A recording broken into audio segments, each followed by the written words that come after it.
واقعات وقت گزارنے کے لیے پڑھنے کا میں عادی نہیں. تصویر کا دوسرا رخ دکھاؤں. آپ نے سنا ہے کہ ابئی نماز پڑھ رہا تھا, رسول نے آواز دی تھی, اس نے نماز تیز کی تھی, رسول نے پھر آواز دی, اس نے اور تیز کی, تیسری آواز پہ مصلی لپیٹا, رسول کے پاس آیا, لبیک یا رسول اللہ. پہلی آواز پہ کیوں نہیں آیا؟ سرکار نماز پڑھ رہا تھا. فرمایا شرم نہیں آتی؟ تجھے وجود نماز بلا رہا تھا, تجھے اصل نماز بلا رہا تھا, تجھے وجود نماز نے بلایا. اس نے کہا سرکار آپ نے کہا کہ نماز اللہ کی ہے, تو اللہ تو بڑا نہیں. رسول نے دیکھا تو نے دیکھا ہے وہ ہے. سرکار نہیں, سنا ہے نہیں, اس اللہ کو دیکھا نہیں, اسے کبھی بولا بھی نہیں, مانتا کیوں ہے؟ سرکار آپ نے کہا وہ ہے. فرمایا وہ بھی تو میں ہی بلا رہا تھا.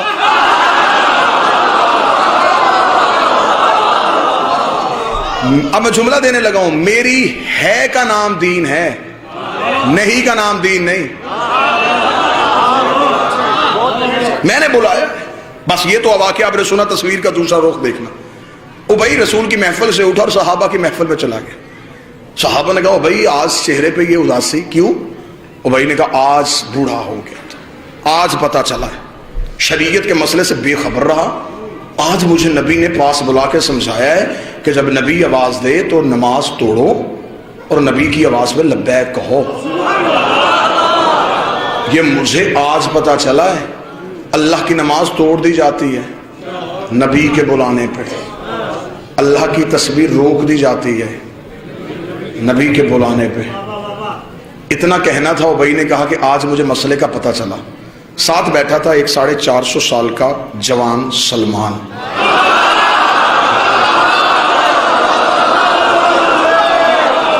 کیا کہنے, یہاں تو لفظ کا لہو سوال ہی پیدا نہیں ہو. سینے میں تھا اس کے تمغہ ایمان. اٹھ کے کھڑا ہو کے لگا کیا کہا تو نے بھائی؟ تجھے آج پتا چلا کہ نبی بلائے تو نماز توڑ دی جاتی ہے, تجھے اب بھی نہیں پتا چلا؟ اس نے کہا اچھا سلمان ابھی بھی نہیں پتا چلا. سلمان نے کہا کل میرے پہلو پہ کھڑا ہو کے نماز پڑھ, تجھے میں بتاؤں کہ وجود صلاۃ کسے کہتے ہیں, حقیقت صلاۃ کسے کہتے ہیں. جس ماتمی نے فرش میں نہیں بیٹھنا, تم نے فضا اور خلا میں جا کے مودت اور ولایت علی کا مزہ لینا ہے. سلمان نے ابئی کو اگلے دن اپنے پہلو میں کھڑا کیا. سلمان نے مصلی پہ آئے, سلمان نے عبادت شروع کی, سلمان نے نماز شروع کی. سلمان نے تکبیرۃ الاحرام اللہ اکبر کہنے کے بعد سلمان نے کہا بسم اللہ الرحمن الرحیم الحمدللہ رب العالمین الرحمن الرحیم مالک یوم الدین ایاک نعبد ایاک نعبد, ہم تیری ہی عبادت کرتے ہیں. ایاک نعبد پہ سلمان آئے تھے یا نبی کی آواز سلمان.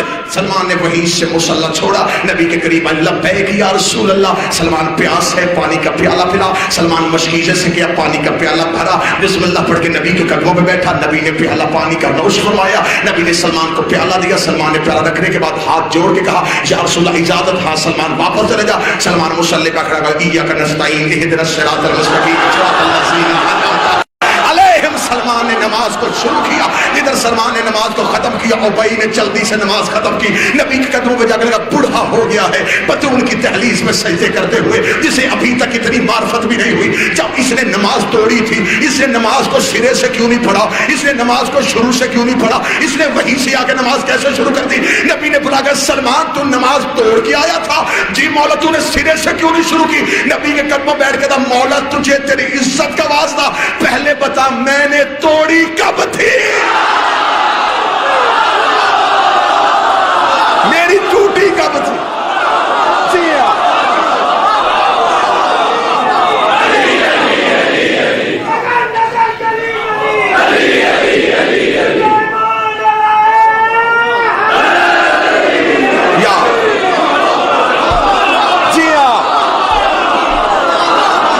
میری نماز کب ٹوٹی؟ میں تو اطاعت حجت میں تھا. تصحیح کرے وہ اپنے عقیدے کو. جو بندہ یہ کہتا ہے کہ سلمان بطول کی دہلیز پہ جھاڑو دیتا تھا, جھاڑو وہاں دیا جاتا ہے جہاں گرد ہو, جھاڑو نہیں دیتا تھا. سلمان ہر صبح جا کے دہلیز عصمت پہ سجدہ کرتا تھا. ادھر مؤذن مدینے کی مسجد سے اذان دیتا حی علی الصلاۃ. سلمان بطول کی دہلیز پہ آتا, دہلیز پہ آ کے سجدہ کرتا, پھر مسجد میں جاتا. ایک دن ایک صحابی نے نبی کی ابا پہ ہاتھ رکھ کے کہا اس سلمان بوڑھے کو یہ تو بلا کے پوچھے حی علی الصلاۃ پہ مسجد میں آیا جاتا ہے، یہ بطول کے دروازے پہ جاتا ہے پھر مسجد میں آتا ہے؟ نبی نے کہا سلمان انہیں کیوں نہیں بتاتا وہاں کیا کرنے جاتا ہے؟ فرمایا انہیں سمجھانے کے لیے جاتا ہوں یہاں اسی کی قبول ہوتی ہے جس پہ وہ راضی ہوتی ہے۔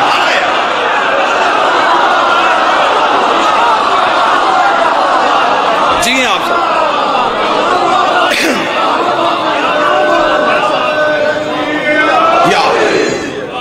عبادت تمہارے اٹھنے بیٹھنے کا نام نہیں، حجت کی اطاعت کا نام ہے۔ اختیار حجت کو سمجھو، حجت کے اختیار کو سمجھو، اپنے بادشاہوں کے اختیار کو سمجھو تو صحیح، کس اختیار کے مالک ہیں؟ جن کے بہلول، بلال، کمبر، مقداد اور قلندر کے اختیار نہیں پڑھے گئے۔ آج 2 ٹکے کا بندہ اٹھ کے کہتا ہے کہ نہیں سرکار یہ آپ جو کہہ رہے ہیں علی تو ایسا نہیں کر سکتے، اپنی حد میں رہے، اپنی اوقات میں رہے۔ ابھی تو ہم علی کے وجود کے فضائل پڑھے اور تو اس سے برداشت نہیں ہو رہے، ہمیں مجبور نہ کرنا، ہم اس گھر کے جانوروں کی فضیلتیں پڑھنی شروع کر دیں۔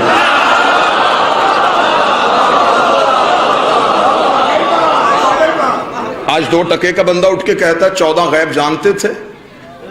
نبی کے گھر میں ایک اونٹنی تھی جس کا نام قصوہ تھا، وہ بھی غیب جانتی تھی۔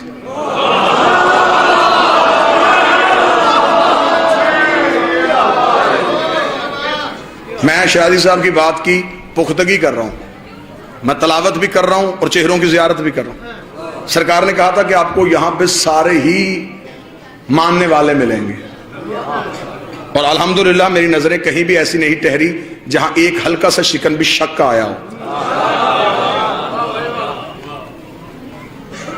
حجت کے اختیار کو سمجھو، حجت کی طاقت کو سمجھو۔ نبی کے گھر میں اونٹنی تھی، وہ غیب جانتی تھی۔ سنی کتابوں سے ثابت کر دیتا ہوں، مسجد کا مولوی بھی ثابت کر دیتا ہے۔ رسول مکہ سے ہجرت کر کے جب پہنچے، سارے لوگوں نے کہا یا رسول اللہ ہمارے گھر مہمان بنے۔ رسول نے کہا کسی کا دل دکھاؤں گا ناراض ہو جائے گا، قصوہ کی مہار چھوڑ کے جہاں یہ بیٹھے گی۔ ایسا ہے یا نہیں؟ وہ بیٹھی آ کے ابو ایوب انصاری کے دروازے پہ، اسے کس نے بتایا تھا کہ یہاں بیٹھنا ہے؟ جس اونٹنی پہ چند لمحوں کے لیے نبی سواری کرے وہ عالم غیب ہو سکتی ہے، اور جس کی خود رسول سواری بنے۔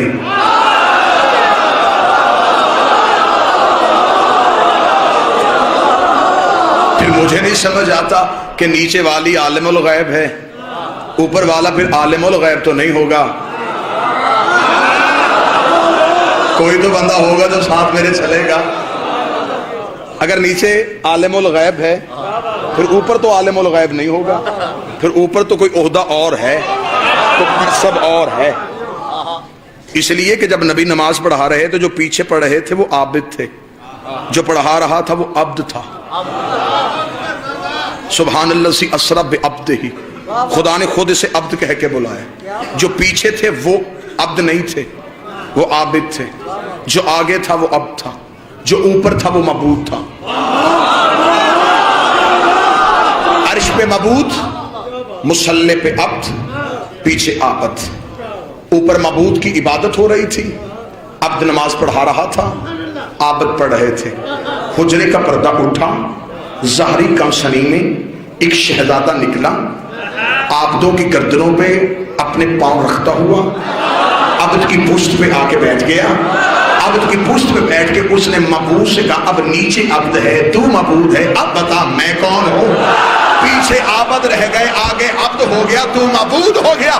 آواز قطعی حسین نیچے نہ اترنا، میں تجھے تیرا عہدہ بتانے لگا ہوں۔ پیچھے عابد ہیں، یہ عبد ہے، میں معبود ہوں، تو ابا عبد اللہ۔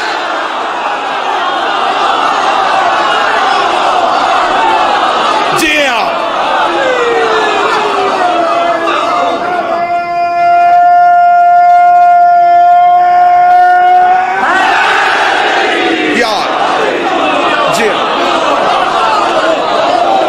حسین تو عبد اللہ۔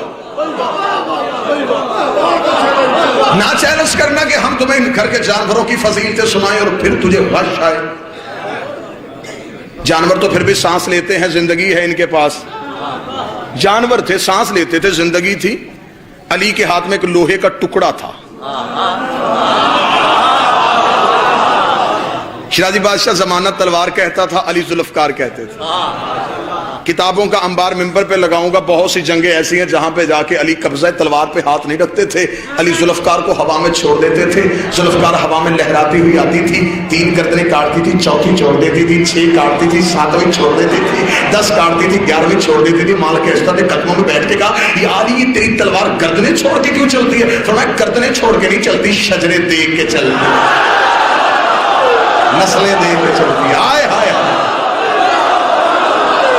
کیا جنت کا ماحول، کیا جنت کا ماحول.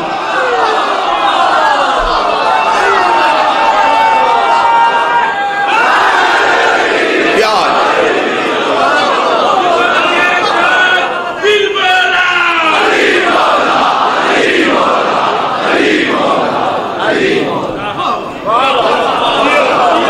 تو یہ تو بے جان کے فضائل سنائیں تو لوگ پریشان ہو جائیں. یہ سانس تو نہیں لیتی تھی نا، لیکن بہت سو کے سانس لے لیتی تھی. خود سانس نہیں لیتی تھی، اسے دیکھ کے بہت سے سانس خشک ہو جاتے تھے، اکھڑ جاتی تھی سانسیں اس کو نیام کے بستر سے اٹھتے ہوئے دیکھ کے. یہ نیام کے بستر پہ سر رکھ کے سوتی تھی تو سارے ہی سوتے تھے. واللہ با حسین 2 بادشاہ کے علم ہے، پوری مجلس سے آئی ہے صرف علی کی ذوالفقار سنانے کے لیے. ایک جنگ پہ دشمن علی کے قبضے پہ تھا، علی نے اس کے سینے پہ پاؤں رکھا. اس نے کہا، یا علی آپ تو کریم ہیں، آپ سے جو مانگے وہ دیتے ہیں، کچھ میں بھی مانگنا چاہتا ہوں. علی نے کہا، بول کیا چاہتا ہے؟ کہنے لگا اپنی ذوالفقار دے دیں، اپنی تلوار دے دیں. اب علی کی دہلیز سے کوئی خالی جائے، ایسا ہو ہی نہیں سکتا. علی نے ذوالفقار کو ریت پہ پھینکا، اٹھا.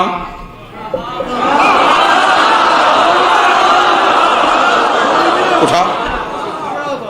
اس نے ذہن میں سوچا کہ جلدی سے تلوار اٹھاؤں گا، الٹا وار علی پہ کروں گا. پھرتی سے اٹھا، ہاتھ تلوار پہ نظر علی پہ، ہاتھ تلوار پہ نظر علی پہ، ہاتھ تلوار پہ نظر علی پہ. زور لگا رہا ہے، اٹھ نہیں گئی. زور لگا رہا ہے، ہل نہیں گئی. جب زور لگا کے تھک گیا تو وہی ہاتھ علی کے قدموں پر رکھ دیے. رکھ کے کہنے لگا، یا علی معاف کیجئے گا، ہزاروں دفعہ اس تلوار کو آپ کی انگلیوں پہ لہراتے ہوئے دیکھا ہے، میں نے پورا زور لگایا، یہ ہلی کیوں نہیں؟ علی نے چہرے پہ ہاتھ مار کے کہا، بدبخت، میں نے تلوار دی تھی، اپنا بازو تو نہیں دیا.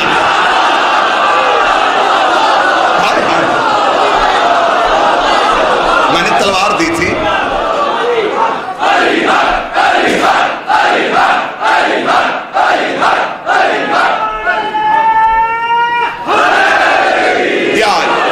وہیں پہ کسی شاعر نے کہا، کافر ہو تو شمشیر پہ کرتا ہے بھروسہ، مومن ہو تو بے تیغ کے لڑتا ہے سپاہی. حجت کا اختیار یہ تھا. بس ختم کروں اور یہیں پہ 2 جملے سن لینا. یہ تھا اختیار حجت. امام حسین مکہ سے نکل کے کربلا پہنچ گئے اور حسین کربلا میں جا کے اختیار حجت بتا رہا تھا. اگلا اختیار کسے دے دیا؟ اپنے وقت کے علی کو. یہی پہ جملہ سنیے گا، بہت کم ہوتے ہیں اس بادشاہ کے فضائل منبر سے پڑھے جاتے ہیں. میں شہزادے کا فضائل پڑھنے لگا ہوں، آؤ میرے ساتھ مل کے دہلیز عصمت پہ سجدہ کریں. ملعون یزید شام میں رہتا تھا اور اس نے مدینے میں بیٹھے ہوئے حسین سے بیعت کا مطالبہ کر لیا. آج زمانہ یہ سمجھتا ہے کہ سجاد خون روتے تھے، سجاد لہو روتے تھے، شاید سجاد ہر وقت صرف روتے ہی تھے. اختیار حجت بتانے لگا ہوں. یہ تھی سجاد کی بہادری، یہ تھی سجاد کی طاقت. اس جملے پہ نوجوان سے کیا بچے سے دل سے داد نکلے گی، کیونکہ یہ محنت کا جملہ نہیں، عطا کا جملہ ہے. جملہ خود بولے گا کہ میں شہزادی کی عطا ہوں. مجھے 14 کی طہارت کی قسم، جس یزید نے مدینے میں بیٹھے ہوئے حسین سے بیعت کا مطالبہ کر لیا تھا، پورا 1 سال سجاد اس کے قید خانے میں بیٹھا رہا، اس نے سجاد سے بیعت کیوں نہیں مانگی؟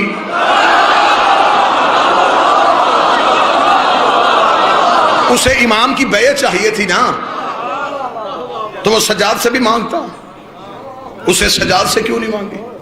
مجھے معاف کیجئے گا، کڑی سجاد کے ہاتھ میں نہیں، امت کے ہاتھ میں تھی. قیدی امامت نہیں تھی، امت تھی. جتنی دیر میرا بادشاہ قید خانے میں بیٹھا رہا، یزید ایک رات بھی نہیں سو سکا، بے چین کر دیا سجاد نے اسے. اس لیے تو شاعر نے کہا تھا بستر جو مخملی تھا اسے خار کر دیا، بستر جو مخملی تھا اسے خار کر دیا، سونا فرعون شام کا دشوار کر دیا، نیند اس کی باندھ کی زنجیر پا کے ساتھ سجاد نے یزید کو بیمار کر دیا. جتنی دیر سجاد قید خانے میں رہے، سجاد نے طاقت امامت بتائی. سجاد نے کہا ہمارے اندر آج بھی اتنی ہی طاقت. اس نے حسین سے بیعت مانگی، اور کیا کہنے حسین ابن علی تیرے بیعت کے انکار کے. زمانہ جب تک حسین حسین کرے گا، حسین کے لفظ یاد آئیں گے، حسین کے جملے یاد جائیں گے. جہلم کا قدیمی ازادار مجمع، ولایت والا چہروں پہ علی ولی اللہ کی مسکراہٹ والا مجمع اس لفظ کو سنے گا. جب یزید نے ولید کے دربار پہ حسین سے بیعت کا مطالبہ ولید کے ذریعے سے کیا تھا، ولید نے کہا تھا یزید کا مطالبہ ہے حسین وہ آپ سے بیعت چاہتا ہے، اور حسین آپ کیا جواب دیں گے؟ امام حسین نے 26 رجب کو شاہ صاحب ولید کے دربار میں کھڑے ہو کے ایسا طریق ساز جملہ کہہ دیا جسے قیامت تک کے لیے کوئی دشمن حسین مٹا نہیں سکا. حسین نے کہا وہ کہتا ہے کہ میں اس کی بیعت کروں، اسے صرف میرا اتنا جواب لکھ کے بھیج دے، انا حسین ابن علی، انا حسین ابن علی، انا حسین ابن علی. اس نے کہا یہ پورا عرب جانتا ہے کہ آپ علی کے بیٹے ہیں، آپ یہ بتائیں بیعت کریں گے یا نہیں کریں گے، بیعت کریں گے یا نہیں کریں گے. حسین نے کہا تو صرف اسے اتنا لکھ کے بھیج کہ انا حسین ابن علی. اگلی بات وہ خود سمجھ جائے گا کہ میں علی کا بیٹا ہوں، میں علی کا بیٹا ہوں، میں علی کا بیٹا ہوں. جب میرا باپ اس جیسے کی نہیں کرتا، میں اس جیسے کی کیسے؟ جب میرے باپ نے اس جیسے کی نہیں کی، میں اس جیسے کی کیسے کروں؟ اس کا مطلب ہے کہ صرف قتل حسین میں یزید ہی شریک جرم نہیں، ہر وہ بندہ شریک جرم تھا جس نے یزید کی بیعت کی تھی. جنہوں نے یزید کی بیعت کی وہ اس دور کے مسلمان تھے، ابھی نبی کو دنیا سے گئے 50 سال نہیں ہوئے تھے. اس کا مطلب کہ نبی کے دور کے صحابی موجود تھے جنہوں نے نبی کے دور میں نبی کے ہاتھوں پہ بیعت کی، انہوں نے بیعت توڑ کے یزید کے ہاتھ پہ کی. اور یہ ہے تاریخ اسلام کا ایک بدنما دور. داد آپ نے میری سوچوں سے بڑھ کے دی، توقع سے بڑھ کے دی. اب اس جملے کو محفوظ کر لیجئے گا.